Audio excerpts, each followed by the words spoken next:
Hi everyone. Yeah, recently there was a Red Arrows Flypast, and I was actually on scene at Marina Bay.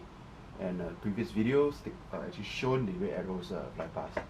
But I was asked by people who was actually down there at the location how or what aircraft was actually flying the day, and where the direction of the aircraft will be coming in, etc. So I decided to make this short video with aids of just pictures to highlight the differences that you can see actually, or how you're able to distinguish a certain display aircraft easily. So what we have now is the Red Arrows on display. So slightly different from that day that they flew past Singapore, as they were not using a colored smoke. And you can see that they actually there are 9 aircraft in this formation.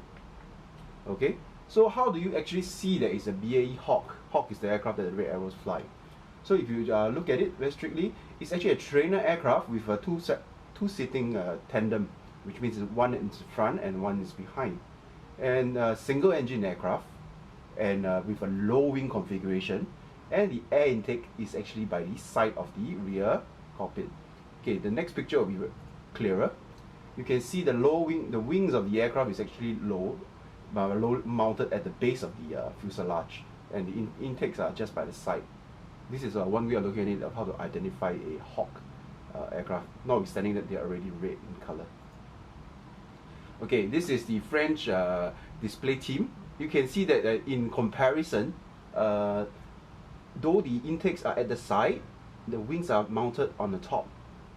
This is another configuration for mostly training aircraft, or aircraft from the previous generation, where they needed stability in flight for training. So therefore, you can see the marked difference. This is actually an Alpha Jet, which is a similarly European developed aircraft, but from France instead. Okay, moving next, this is the M346, more newer aircraft. What's the difference is, similarly, is for training, and you can notice that the wings are actually slightly mounted just from the top, but not exactly mounted at the top. And again, it's a twin engine aircraft with 2 separate air intakes from the left and the right, which is very clear. This picture shows it very clear. And this configuration of the air intakes makes the aircraft really look a little bit fatter from the view below, similarly to just now the Alpha Jets. But if you look at the previous picture of where the Hawk is, the wing dominates the below view, or the coming from the angle, so it makes the aircraft actually slimmer. This is another one, the T-50 Golden Eagle. This is made in Korea. Picture was taken in 2010 when they were trying to sell to Singapore Air Force.